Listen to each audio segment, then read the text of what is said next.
दक्षिण भारत हिंदी प्रचार सभा के यूट्यूब चैनल में आप सबका हार्दिक स्वागत है। अभी हम विशारद उत्तरार्ध प्रश्न पत्र 1 के नवीन पद्य चयनिका भाग 2 के अंतर्गत प्राचीन काव्यखंड की कवियों की कविताओं के बारे में हम चर्चा करेंगे। प्राचीन काव्यखंड के अंतर्गत कुल मिलाकर 7 कवियों की कविताएं हैं, लेकिन मैं आज आपको मात्र 2 कवियों की कविताओं के बारे में ही समय की दृष्टि से समझाने के लिए प्रयास करूंगा, जिसमें कबीरदास विरचित पद है, दोहे हैं, सूरदास के द्वारा रचित विनय के पद है, तुलसीदास के द्वारा सृजित केवट प्रसंग के अंतर्गत सीता हनुमान संवाद है, मीराबाई द्वारा रचित मीरा मौधुरी है, अब्दुल रहीम खान खाना के द्वारा रचित रहीम सुदा भी है, रस खान के द्वारा रचित रस खान लहरी है, बिहारी लाल द्वारा रचित बिहारी विहार है। प्रिय परीक्षार्थी, सबसे पहले हम कबीरदास के द्वारा रचित कबीर के पद या कबीर की साखियाँ और कबीर के दोहों के बारे में हम चर्चा करेंगे। मैं आप लोगों को परीक्षा की दृष्टि से समझाने के लिए प्रयास करूंगा। जैसे कि इससे पूर्व भी मैंने कहा था, चाहे वो आधुनिक काव्यखंड हो या उर्दू काव्यखंड हो या प्राचीन काव्यखंड हो, परीक्षा पत्र में संदर्भ सहित व्याख्या के लिए पूछा जाएगा। 2-3 दोहों को मिलाकर संदर्भ सहित व्याख्या के लिए प्रश्न पूछा जाएगा, या कविता का सारांश भी निबंध के रूप में लिखने के लिए भी पूछा जाएगा। और इस संदर्भ में मैं कहना चाहता हूं कि कबीरदास के द्वारा जो भी पद है इसको दोहा कहते हैं। दोहा माने 2 वाक्यों की कविता है। इसकी विशिष्टता यह है कि प्रथम वाक्य में कविता का उद्देश्य कहकर और दूसरा वाक्य में किसी दूसरी कविता के साथ जो है जोड़कर तुलना करते हुए या नीति के बारे में कहने की एक प्रथा या परंपरा जो है दोहा कहलाता है। जैसे कि आप सभी लोग जानते हैं, आचार्य रामचंद्र शुक्ल द्वारा जो भी हिंदी साहित्य का बृहत इतिहास लिखा गया, जिसमें काल विभाजन भी किया गया, नामकरण भी किया गया। हिंदी साहित्य का इतिहास को 3 कालों में सभी इतिहासकारों ने विभाजन करने से, आदिकाल, मध्यकाल, आधुनिक काल के रूप में करने से आचार्य रामचंद्र शुक्ल जी ने, मात्र आचार्य रामचंद्र शुक्ल जी मध्यकाल को उन्होंने 2 भागों में विभाजन किया। उन्होंने आदिकाल को वीरगाथा काल कहा था, मध्यकाल को 2 भागों में विभाजित करके पूर्व मध्यकाल, उसके लिए भक्तिकाल नामकरण किया, उत्तर मध्यकाल को रीतिकाल कहा था, और सभी की तरह उन्होंने भी अंतिम काल को आधुनिक काल या गद्यकाल कहा था। आज के हमारे पाठ्यक्रम के प्राचीन काव्यखंड के कवि कबीरदास के बारे में कहना है तो मध्य युग के पूर्व मध्यकाल के कवि है कबीरदास। मध्य युगीन हिंदी कविता में निर्गुण संप्रदाय की ज्ञान मार्गी शाखा के अंतर्गत संत कवियों में प्रमुख स्थान या जन्मदाता के रूप में मान्यता प्राप्त कवि है संत कबीर। कबीर की विशिष्टता यह है कि अपनी कविताओं के द्वारा, अपने दोहों के द्वारा उन्होंने हमेशा यही प्रचार किया था, राम और रहीम में अंतर नहीं है। निर्गुणोपासना करने के लिए उन्होंने हमेशा अपनी कविताओं के द्वारा, दोहों के द्वारा उन्होंने प्रचार किया था।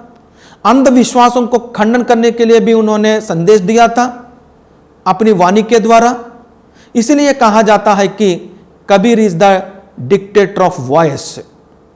इसलिए कबीर की भाषा भी सदुक्कड़ी भाषा है। साधुओं के द्वारा जो भाषा बोली जाती है उसको सदुक्कड़ी भाषा कहते हैं। कबीर का राम जो है अवतारी श्री राम नहीं है, कबीर का राम ईश्वर के लिए एक नाम है। और हमेशा वो मानता था अंधविश्वासों को खंडन करने के लिए और एकोश्वर उपासना करने के लिए। हम सभी के लिए ईश्वर एक ही है, अद्वैत है, द्वैत नहीं है, ये दो रूप नहीं है भगवान के लिए। जहां देखो वहां तुम्हारे लिए हमेशा दर्शन देगा, तुम्हारे हृदय में ही बसा हुआ है भगवान करके। इस प्रकार उन्होंने कबीर अनपढ़ होते हुए भी जो है अपनी वाणी को शिष्यों के द्वारा लिपिबद्ध जो किया गया, उन दोहों को यहाँ प्राचीन काव्य खंड के अंतर्गत हम अभी अध्ययन करेंगे। कबीर के द्वारा जो भी कहा गया था ये बीजक नामक एक ग्रंथ में संग्रहित है, जिसमें साखी, सबदी, रामायणी 3 रूपों में है। और कबीर के जन्म के बारे में अगर हम ध्यान देने से, ये जन्म ही जो है थोड़ा सा विवाद ग्रस्त विषय रहा था हमेशा के लिए। और कहा जाता है कि कबीर का जन्म नीरू और नेमा नामक जुलाही दंपतियों के द्वारा हुआ था। लेकिन कुछ कारणवश जो है उस शिशु को गंगा नदी में छोड़ने से उनके द्वारा एक विधवा ब्राह्मणी के द्वारा इनका जन्म होने पर भी नीरू और नेमा नामक जुलाही दंपतियों ने पालन पोषण किया था। इसलिए कहा जाता है कि जाति पांति की दीवार को तोड़कर सबको अपनी भक्ति परंपरा में सम्मिलित करने वाले स्वामी रामानंद के वे शिष्य भी थे। समस्त कृतियां 3 भागों में विभक्त है, साखी, सबद और रामायणी। कबीर अनपढ़ थे, फिर भी कबीर के शिष्यों ने उनके दोहों को, उनकी वाणी को वे लिपिबद्ध करके बेजक नामक एक ग्रंथ में संग्रहित किए थे। साखी में दोहे और कहीं कहीं एकाध सोरठे भी हैं। सोरठा माने 6 पंक्तियों वाली कविता है, जिनमें अनेक उपदेशप्रद बातें कही गई है। पदावली में बाह्य आडंबरों के प्रति तीव्र आक्रोश व्यक्त किया गया है तथा ब्रह्म, जीव और माया के रहस्यात्मक वर्णन के साथ भगवत प्रेम की पराकाष्ठा दिखाई गई है। रामायणी में हम उनके सिद्धांतों का विशिष्ट रूप पाते हैं। इसमें साखी और पदावली में प्रयुक्त विषयों के सिवाय उपदेश, गुरु और राम संबंधी भजन तथा योग, सत्संग और कर्ता निर्णय तथा कर्ता के स्वरूप संबंधी अनेक पद है। उनके काव्य में हृदय पक्ष की प्रधानता है। काव्य कला की दृष्टि से देखने पर उनके पद्य काव्य की कसौटी पर खरे नहीं उतरते।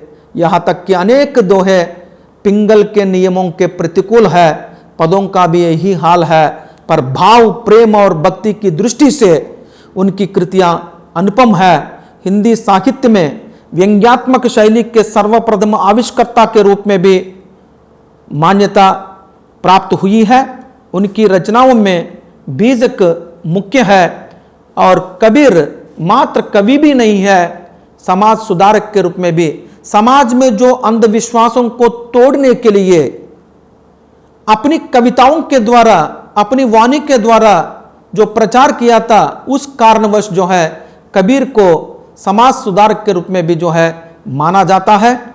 अभी हम जो है परीक्षा की दृष्टि से साखी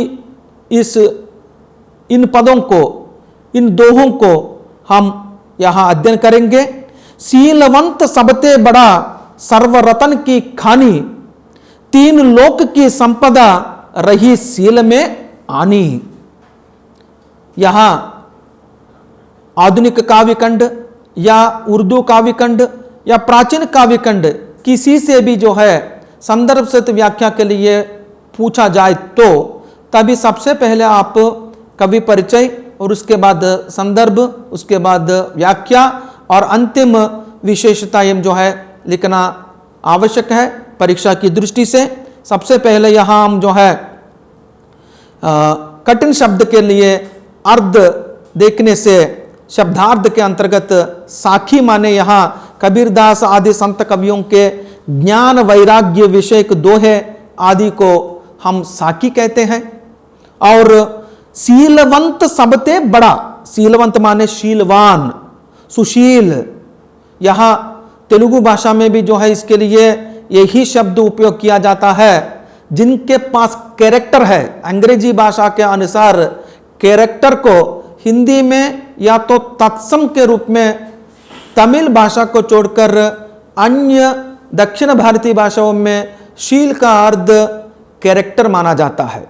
इसलिए यहां शीलवान सबते बड़ा, सर्वरतन की खानी, शीलवान माने सुशील हो, कैरेक्टर व्यक्ति हो, और खानी माने खान या भंडार, एक खजाना, संपदा है, संपत्ति है और दौलत भी है। अभी अभी मैंने कहा था तीन लोक की संपदा रही शील में आनी, शील में माने शील में, सदाचार में, सद्वृत्ति में, सत्संग में, आनी माने आकर। क्योंकि अभी अभी मैंने आप लोगों को कहा था कबीर की भाषा ना ब्रज है, ना कड़ी बोली है या ना अवधि है, क्योंकि साहित्य की भाषा के ये साहित्यकार नहीं था, यह जो है एक प्रचारक था और अपनी वाणी के द्वारा जो है समाज में जो कुरीतियां फैली हुई है, अंधविश्वास जो भी रहा, इन अंधविश्वासों को, कुरीतियों को और जो भी जो है बुराइयां फैली गई है, अपनी वाणी के द्वारा दूर करने के लिए हमेशा जो है वह प्रयत्न किया था कबीरदास ने। इसलिए यहां इस दोहे के द्वारा वह कहना चाहता है कि हम परीक्षा में इस प्रकार लिखना चाहिए व्याख्या करते समय पर, शीलवान सबते बड़ा, सर्वरतन की खानी, तीन लोक की संपदा रही शील में आनी। यहां व्याख्या करते समय पर कबीर कहता है कि क्या कहता है, शीलवान अर्थात सच्चरित्र, कैरेक्टराइज्ड व्यक्ति, सद्गति, सत्संग में रहने वाले पुरुष ही समस्त मानवों में श्रेष्ठ है। हम दुराचार से रहने वाले कोई भी जो है श्रेष्ठ व्यक्ति के रूप में जो है माना नहीं जाता है। वही सब गुण रूपी रत्नों का भंडार है। आपके पास एक अंग्रेजी में भी एक कहावत है, if health is lost no problem, but if character is lost everything is lost. इसलिए कबीर ने इस विषय को 14वीं या 15वीं शती में ही कहा था। जिनके पास गुण होते हैं, सच्चरित्र है, वही पुरुष सब समस्त मानवों में श्रेष्ठ माना जाता है। वही सब गुण रूपी रत्नों का भंडार है, खजाना है। उनके पास ज्वेलरी नहीं होने पर भी कोई समस्या नहीं है, लेकिन अगर कैरेक्टर होने से, चरित्र होने से वही श्रेष्ठ माना जाता है। क्योंकि शील, सदाचार या सच्चरित्रता में ही तीनों लोगों की सारी संपत्ति आकर बसी हुई है। आनी माने तीन लोगों की संपदा रही शील में आनी। आप कहीं भी रहिए, तीन लोकों में यही आपके लिए संपत्ति है, आकर बसी हुई है। अब तक संसार में, संसार माने विश्व में जितने महापुरुष हुए हैं वे सब शीलवान या सच्चरित्र रहे हैं। शील के अभाव में मनुष्य मनुष्य नहीं कहलाता। अगर आपके पास, अभी अभी मैंने कहा था ना, आपके पास धन नहीं होने पर भी कोई नहीं पूछेगा, या तबीयत ठीक नहीं होने पर भी सुधरेगा, लेकिन आपके पास अगर कैरेक्टर नहीं है, आपके पास कोई भी नहीं आएगा, आपके बारे में कोई नहीं पूछेंगे। इसलिए आपको मनुष्य के रूप में ही समाज में जो है मान्यता प्राप्त नहीं होगा। शील के अभाव में, अभाव माने अगर शील नहीं होने से मनुष्य मनुष्य नहीं कहलाता। चरित्र गया तो सब कुछ गया, खतन का भाव ही यही है। इसलिए प्रिय परीक्षार्थी, किस संदर्भ में लिखा कबीरदास, माने शील के बारे में समझाते हुए कबीरदास ने इस दोहे को लिखा। इस प्रकार लिखकर उसके बाद आप व्याख्या कीजिए। और दूसरा दोहा देखेंगे, क्षमा बड़न को चाहिए, छोटन को उत्पात। कहा विष्णु को घटी गयो, ली भृगु मारी लात। क्षमा बड़न को चाहिए, छोटन को उत्पात, कहां विष्णु को घटी गयो ली भृगु मारी लात। यहां क्षमा माने क्षमा, क्षमा करना, बड़न को माने बड़ों को, छोटन को छोटों को, उत्पात माने उत्पात एक ऊधम, और घट गायो माने कम हो गया। देखिए यहां दो पंक्तियों से क्षमा बड़न को चाहिए, छोटन को उत्पात। क्षमा एक महान गुण है, जिनके पास क्षमा करने का गुण है वो महापुरुषों में रहता है। देखिए प्रथम दोहा या द्वितीय दोहा दोनों में भी जो है महापुरुषों के बारे में और सत्पुरुषों के बारे में कबीर कहते हैं कि छोटे अर्थात सामान्य अथवा निम्न प्रवृत्ति वाले लोग उनकी निंदा आदि के द्वारा उनको कष्ट पहुंचाते हैं, लेकिन महापुरुष उनके प्रति क्रोध नहीं करते बल्कि क्षमा कर देते हैं। अगर कोई जो है छोटा व्यक्ति कुछ गलत काम करने से जो महापुरुष होते हैं उनके लिए यही गुण होता है कि क्षमा उनका एक अच्छा गुण है, उनको कभी भी वो डांटता। हम जैसे जो साधारण व्यक्ति अगर कोई जो है एक बुरा काम करने से ही हम तुरंत ही जो है गुस्सा करना, निंदा करना, गाली देना, उनको कष्ट पहुंचाने में ही, रिवेंज लेने में ही हम सोचते रहते हैं। लेकिन कबीर हमारे जैसे साधारण व्यक्तियों के बारे में इस दोहे में नहीं कह रहे हैं। महापुरुष का अर्थ क्या है? हम लघु है, महापुरुष जो हम एक अवतार के रूप में स्वीकार करते हैं या भगवान के रूप में मानते हैं वो महापुरुष है। ये महापुरुष लघु पुरुषों के द्वारा जो गलतियां की जाती हैं, इन गलतियों को वह महापुरुष अपना एक अच्छा गुण क्षमा गुण जो है उसके द्वारा वो जो है उसको क्षमा करता है, और क्षमा कर देने से उस महापुरुष की महत्ता और भी बढ़ जाती है।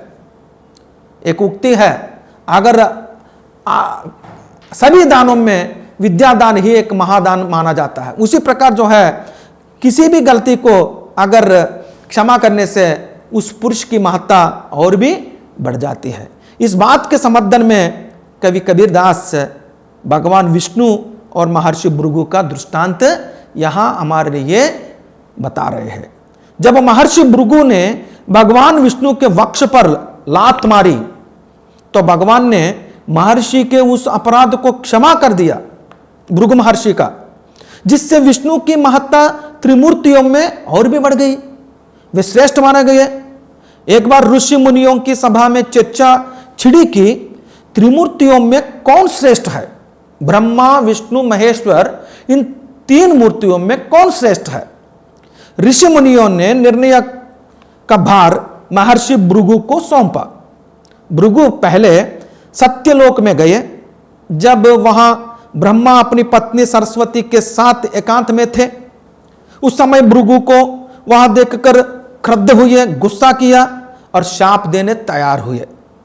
उसके बाद भृग कैलाश पर्वत पर पहुंचे। उस समय भगवान शिव और पार्वती एकांत में थे।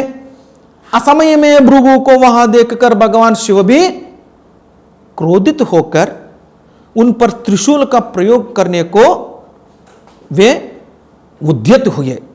तत्पश्चात वहां से निकलकर भृगु वैकुंठ में विष्णु के मंदिर में गए, जहां लक्ष्मी नारायण एकांत में बातें करते रहे।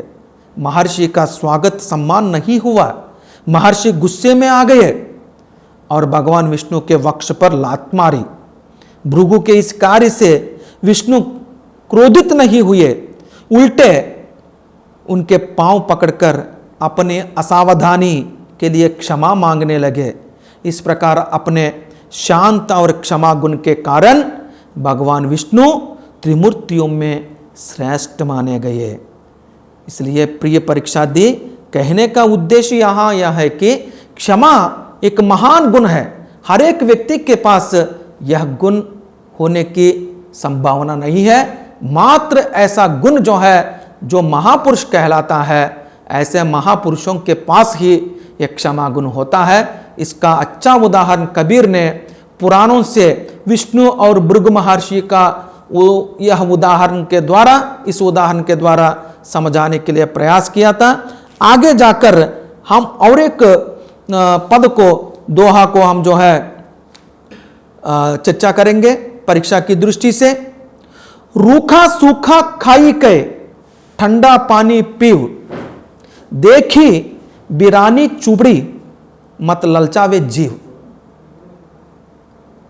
रूखा सूखा खाई के ठंडा पानी पीव, देखी बिरानी चुपड़ी मत ललचावे जीव।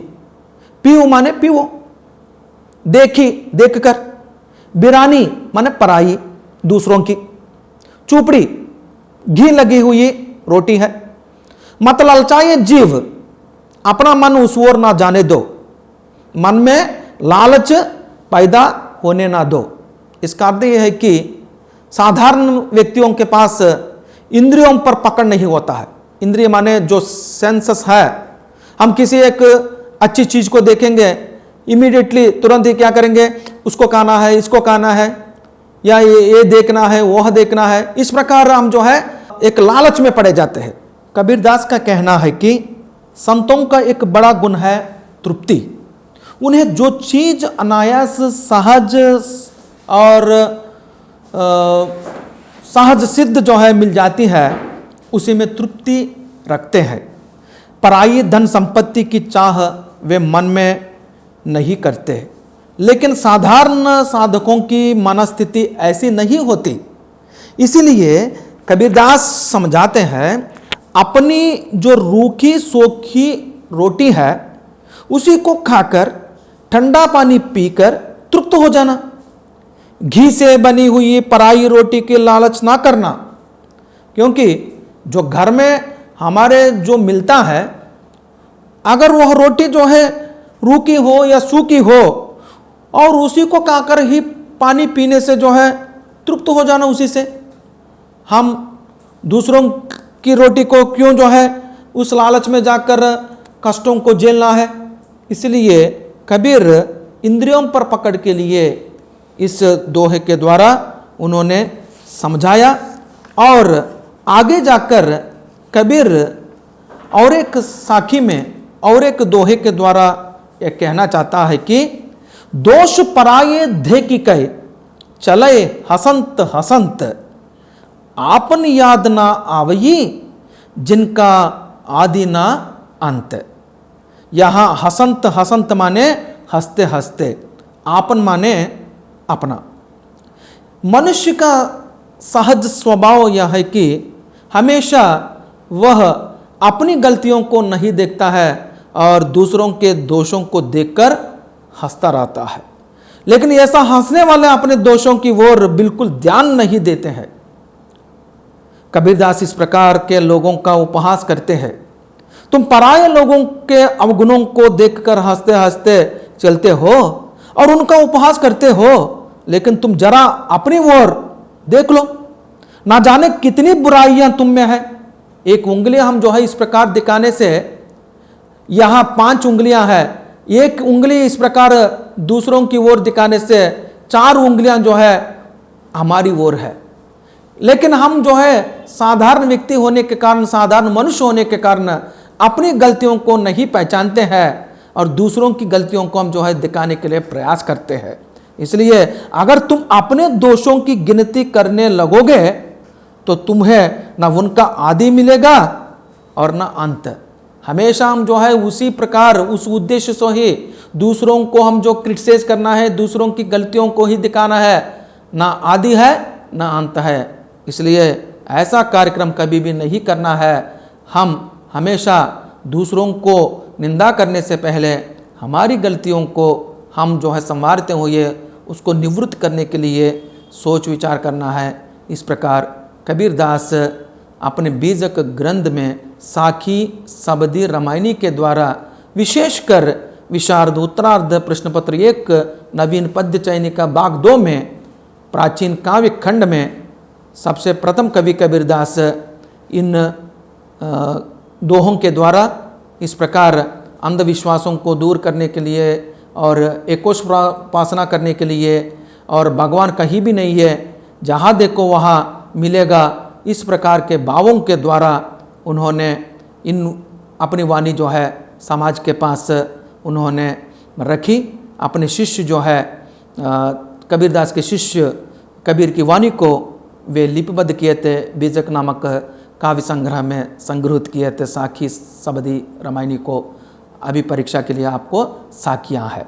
हम इस प्राचीन काव्य खंड में अभी तक ज्ञानाश्रयी शाखा के प्रवर्तक, निर्गुणोपासक, निराकार ब्रह्मा को पूजा करने वाले कबीरदास के बारे में हम लोगों ने चर्चा की। अभी हम जो है सगुणोपासक के बारे में भी हम कुछ कवियों के बारे में, विशेषकर जो है सगुणोपासक में भक्ति शाखा के अंतर्गत राम भक्ति शाखा और कृष्ण भक्ति शाखा 2 शाखाएं है भक्ति काल में। उसमें सगुण भक्ति में ही कृष्ण भक्ति शाखा के प्रवर्तक के रूप में ख्याति प्राप्त कवि सूरदास है। सूरदास के बारे में भी हम थोड़ी सी बातें यहाँ मैं आपके पास रखना चाहता हूँ परीक्षा की दृष्टि से। सूरदास हिंदी के अनेक प्राचीन एवं मध्ययुगीन कवियों की ही भांति जो है सूरदास का एक प्रमाणित जीवन वृत्त भी उपलब्ध नहीं होता है। फिर भी हम जो है यहाँ पाठ्यक्रम में, पाठ्य पुस्तक में कुछ आलोचकों के द्वारा निर्धारित जन्म वर्ष के बारे में आप तक मैं पहुँचाना चाहता हूँ। सूरदास के प्रारंभिक जीवन के संबंध में कुछ विशेष जानकारी प्राप्त नहीं होने पर भी वल्लभाचार्य से भेंट होने के पहले वे गऊ घाट पर नवधा भक्ति में दास्य भक्ति को अंगीकार कर विनय संबंधी पदों की रचना किया करते थे, जिनका जन्म जो है लगभग सन संवत 1483 में इनका जन्म हुआ था। वल्लभाचार्य से भेंट होने पर उनके आदेश से सूरदास ने श्री कृष्ण की लीलाओं का वर्णन करना प्रारंभ किया। सगुणोपासक के रूप में वर्णन आरंभ किया। सूरदास कहा जाता है कि जन्मांध माना जाता था। वे अंधे थे और उन्होंने अपना संपूर्ण जीवन श्रवण, शास्त्र, चिंतन, भगवान का कीर्तन, कीर्तन के अनुरूप विविध विषयक पदों की रचना और संतों की मर्यादा के अनुकूल परिभ्रमण करने में व्यतीत किया। नवविधा भक्ति पद्धतियों में भगवान के कीर्तन, गुणों के कीर्तन, पदों को गाना नवविध भक्ति पद्धतियों में श्रेष्ठ माना जाता है। प्रिय परीक्षार्थी, भक्ति के निरूपण में उन्होंने वासुदेव परंपरा में प्रचलित पौराणिक घटनाओं का कहीं कहीं आश्रय भी लिया है। उनकी रचनाओं में सूरसागर प्रसिद्ध है। सूरसागर में श्री कृष्ण के आसपास की सारी सृष्टि भी उन्हें अपना सखा मानकर उनकी प्रत्येक लीला में भाग लेती है। कवि ने राधा कृष्ण के प्रेम प्रसंगों का जो वर्णन किया है उसमें मानव हृदय सुख दुख के भावों से स्पंदित होता रहता है। पाठक श्री कृष्ण के हंसने के साथ हंसता है, उनके रोने के साथ रोता है और उनकी श्रृंगारिक चेष्टाओं में रागात्मकता का वृत्ति का अनुभव करता है। इसलिए कहा जाता है कि सूरदास की भक्ति पद्धति सखा भक्ति पद्धति है और रागानुराग भक्ति पद्धति है। भगवान श्री कृष्ण को भी उन्होंने जो है एक सखा के रूप में, मित्र के रूप में स्वीकार करके उन्होंने रचनाएं की है। इसलिए आधुनिक काल में अगर विश्वास रखने वाले कोई भी भक्तजन जो है इस्कॉन मंदिर में जाने से, वहाँ प्रार्थना करते समय पर अगर एक बार आप ध्यान देने से परीक्षार्थी आपको पता लगेगा वहाँ भक्ति पद्धति क्या होती है। भजन और कीर्तन गाते हुए, नृत्य करते हुए भगवान श्री कृष्ण को वे जो है दर्शन करने के लिए तत्पर रहते हैं श्रद्धालु लोग। सूर द्वारा वर्णित श्री कृष्ण अपने मानवीय रूप को छोड़ अतिमानव या महामानव और कहीं कहीं अलौकिक रूप को भी धारण करते हैं। यह अलौकिक रूप नहीं है, अलौकिक रूप जिनको देखने के लिए हमारे पास शक्ति ही नहीं है, उस रूप को हम जो है अलौकिक रूप कहते हैं। सूरदास द्वारा रचित सूरसागर जो प्रसिद्ध काव्य है उसमें विनय के पद आज हमारे लिए यहाँ पाठ्यक्रम में है। इस विनय के पद में सबसे पहले पद यह है कि चरण कमल बंदो हरि राई, जाकी कृपा पंगु गिरि लंगई, अंधे को सब कछु दर्शाई। बहिरो सुने मूक पुन बोले, रंक चले सिर छत्र धराई, सूरदास स्वामी करुणामय, बार बार बंदो ते ही पाई। देखिए प्रिय परीक्षार्थी, बंदो, बंदो माने वंदना करता हूं, प्रार्थना करता हूं। हरि राई, हरि रूपी राजा, या राजा ही हरि है, हरि ही राजा है। जाकी, जाकी माने जिसकी। पंगु, पंगु माने लंगड़ा, लंगे लांगता है। दरसाई दीख पड़ता है। मूक जो गूंगा, जो बोल नहीं पाता। रंक माने गरीब, जो दरिद्र है। धराई रखवाकर, ते ही पाई उन पावों को, उन चरणों को, उन पैरों को। चरण कमल बंदो हरि पाई, हरि राई माने चरण कमल, कमल जैसे। सूरदास कहते हैं कि विद्वानों ने सूरदास के चुने हुए प्रमुख पदों का विभाजन विनय, बाल लीला या मुरली माधुरी, भ्रमर गीत आदि शीर्षकों के अंतर्गत जो विभाजन किया गया है, इसमें विनय, बाल लीला तथा भ्रमर गीत से संबंधित कुछ पद, अभी हम प्रस्तुत पद विनय से संबंधित पद है। इस विनय का अर्थ जो है प्रार्थना है। अभी अभी मैंने कहा था नवविधा भक्ति पद्धतियों में कीर्तन करना, गुणगान करना और स्तुति करना, भगवान की लीलाओं को प्रार्थना करना, यही मुख्य है। इसलिए विनय का अर्थ यहां जो है प्रार्थना करना, अर्थात भक्त का आत्मोद्धार के लिए इष्ट देव के प्रति भक्ति पूर्वक किया जाने वाला एक निवेदन है।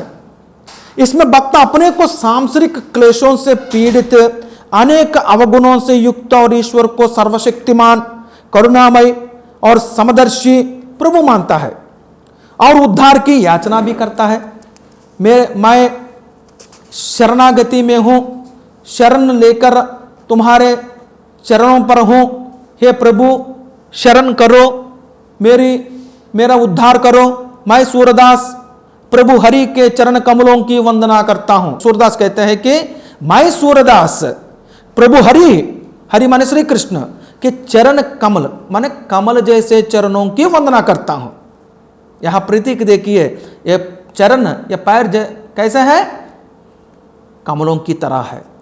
कमलों की वंदना करता हूं, जिनकी कृपा से, अगर भगवान की कृपा चरण स्पर्श करने के उपरांत मिलता है, ये कृपा मिलती है, जिनकी कृपा से लंगड़ा जो है पर्वत पर भी चढ़कर उतर सकता है, अंधे को सब कुछ दिखाई दे सकता है, बहरा सुन सकता है, गूंगा बोल सकता है, गरीब भिक्षुक सिर पर छत्र धारण करवा कर चल सकता है, अर्थात छत्रधारी राजा बन सकता है।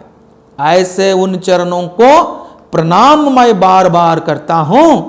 तात्पर्य है कि सूरदास का कहना यह है कि सूरदास के यह प्रभु अघटन घटना समर्थ है, कृपालु है, भक्त के विषय में असंभव बातों को भी संभव बना देते हैं। Nothing is impossible if Shri Krishna या प्रभु जो है हमारे लिए आशीर्वाद देने से। चरण कमल, चरण रूपी कमल, हरि राई या हरि रूपी राजा, दोनों में यह रूप अलंकार से यह जो है सूरदास इस प्रकार प्रार्थना करता है कि कोई भी जो है मनुष्य, साधारण मनुष्य अगर प्रभु हरि के चरण कमलों की वंदना करता है, उस कृपा से, जिनकी कृपा से हमारे लिए कष्ट दूर हो जाते हैं। और इस विनय के पदों में दूसरा पद है, अब मैं नाचूं बहुत गोपाल। गोपाल माने गोपाल, गोपाल माने हरि श्री कृष्ण। काम क्रोध को पहिरी चोलना कंठ विषय की माल, महामोह को नूपुर बाजत निंदा शब्द रसाल। भरम भये, भरम माने भ्रम, भरम भये मन भयो, पखावज चलत कुसंगति चाल। तृष्णा नाद करत घट भीतर नाना विधि दैताल। माया को कटि फेंटा बांध्यो लोभ तिलक दय बाल। कोटिक कला खाची दिकराई जल थल सुधी नहीं काल, सूरदास की सबय अविद्या दूर करो नंदलाल। यहाँ प्रिय परीक्षा दे, मैं एक विषय पर आपका ध्यान जो है आकृष्ट करना चाहता हूँ। भगवान श्री कृष्ण के लिए दूसरा नाम भी है, नंद देश के निवासी होने के कारण नंदलाल भी कहते हैं। यहाँ इस कविता में अगर एक बार जो है आप ध्यान देने से प्रथम पंक्ति से लेकर अंतिम पंक्ति तक जो है, प्रथम पंक्ति बहुत गोपाल, गोपाल माने गोपाल, वहां से आरंभ करके अंतिम पंक्ति, अंतिम शब्द देखिए नंदलाल। यहां इस तुक से अंत होने वाले शब्दों को देखने से इस विशिष्टता को आप भाषा शैली को आप पकड़ सकते हैं। गोपाल, माल, रसाल, चाल, ताल, भाल, काल, नंदलाल। इस प्रकार जो है इसमें नाच्यो माने नृत्य किया, पहिरी पहना, चोलना साधुओं का लंबा और ढीला ढीला कुर्ता या चोगा, विषय की माल सांसारिक सुखरूपी माला, नूपुर, नूपुर माने घुंघरू, रसाल माने मीठा मधुर, ब्रह्म माने अभी अभी मैंने कहा था ब्रह्म, सत्य को असत्य या असत्य को सत्य मानना, एक भ्रम में रहना, पकावज मृदंग, भरम भये मन भयो, पकावज ब्रह्म में पड़ा हुआ मन मृदंग बन गया, चाल चलने की क्रिया, तृष्णा माने लालच, इच्छा, लालसा, दैताल ताल बजाकर, फेंटा कमर पर कसकर लपेटा हुआ कपड़ा, कमरबंद या माया, माया माने परमेश्वर की मोहकारिणी शक्ति जो जीव को संसार से बांध रखती है, अविद्या, अविद्या माने माथा या अविद्या, अविद्या भी कह लेते हैं, बाल माने माथा, कला माने हुनर, काची दिकराई पहनकर दिखलाई। देखिए यहां सूरदास कहते हैं कि आध्यात्मिक क्षेत्र में काम, क्रोध, लोभ, मोह, मद और मात्सर्य को अर्षिड वर्ग कहते हैं। ये 6 भाव साधक के मन में रहते हैं और हमेशा उसे साधना मार्ग से भ्रष्ट करते रहते हैं। जिनके पास ये काम, क्रोध, मद, मात्सर्य आदि आदि जो बुरे गुण है, इन बुरे गुणों के कारण जो कार्य करना चाहता है, जो साधना मार्ग है, उसे नहीं करवाते हैं। इन भावों से प्रेरित व्यक्ति सत्य को ना जानते हैं और असत्य को और अर्थात संसार को ही सत्य मानकर चलता रहता है।